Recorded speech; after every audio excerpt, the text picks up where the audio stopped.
Depuis ce samedi 8 juillet 2023, le petit Émile est porté disparu, alors qu'il était en vacances chez ses grands-parents, dans le village du Haut-Vernay, en Provence-Alpes-Côte d'Azur.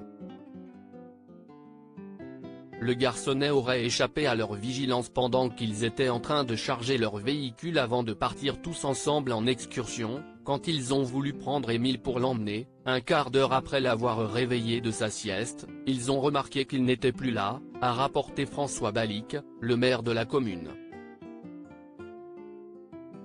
C'est vers 18 h que les grands-parents se sont aperçus que leur petit-fils ne se trouvait plus dans le jardin de leur maison, où il était en train de jouer. Un avis de recherche a immédiatement été lancé à la télévision, avant d'être massivement relayé sur les réseaux sociaux. Plusieurs personnalités publiques, mais également de nombreux anonymes, ont réagi sur les réseaux sociaux. Tous souhaitaient ardemment qu'Émile soit retrouvé sain et sauf. D'autant plus qu'après 2 jours d'intenses battues, les autorités ont décidé d'abandonner les recherches. Nous n'avons pas pu, à l'heure où je vous parle, localiser l'enfant, a annoncé ce lundi 10 juillet le préfet des Alpes de Haute-Provence, lors d'une conférence de presse en présence du procureur de la République de Digne-les-Bains, Rémi Avon. Ségolène Royal moquée sur la toile. Certains membres de la sphère politique se sont également exprimés sur ce triste fait divers. Parmi ces derniers, Ségolène Royal, qui a répondu à un tweet de la gendarmerie nationale, appel à témoins lancé après la disparition à Vernay samedi 8 juillet du petit Émile, 2 ans, ont publié les forces armées. Quelle tristesse! A-t-on fouillé toutes les maisons alentour, toutes les caves, tous les greniers? S'est demandé l'ancienne candidate à la présidence de la République, avant de supposer, il est peut-être retenu par quelqu'un. La réaction un peu simpliste de l'ex-compagne de François Hollande lui a valu des moqueries sur le célèbre réseau social, en plus de quelques remarques virulentes. On peut ainsi lire en commentaire, comme si la gendarmerie ne connaissait pas son travail. Retourner au pôle Nord. Ou encore, ah merde, on n'y avait pas pensé, merci du tuyau. A ironisé un internaute.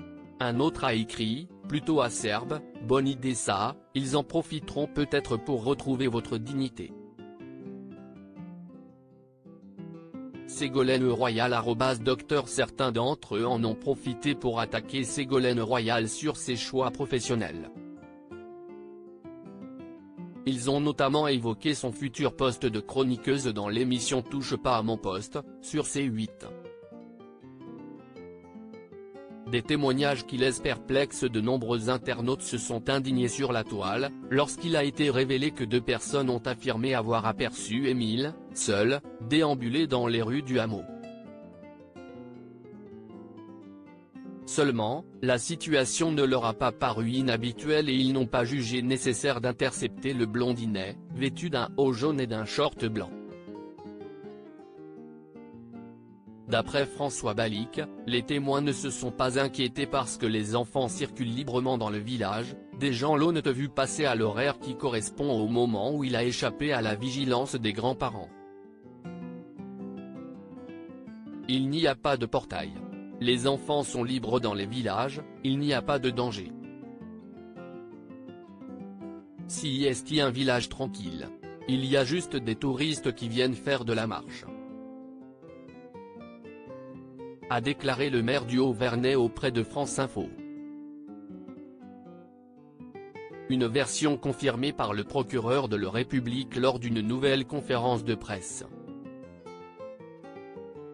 Rémi Avon a ainsi évoqué un contexte très particulier, principalement dû au nombre d'habitants du Haut-Vernay, qui se connaissent tous. Parfois la surprise a été de dire, des voisins voient passer un enfant et ne font rien. Non, nous sommes dans le contexte très particulier d'un hameau qui se trouve éloigné de tout axe de circulation, qui est quasiment un cul-de-sac. Et nous avons des habitants qui se connaissent, qui sont au nombre de 25. Il n'est pas anormal, comme dans beaucoup de villages de France et de notre département, que des enfants puissent encore jouer devant leur domicile, sur la place, sans que ça inquiète personne. Toute personne qui pourrait fournir des informations utiles susceptibles d'aider les enquêteurs est priée de téléphoner au 04 92 36 73 00.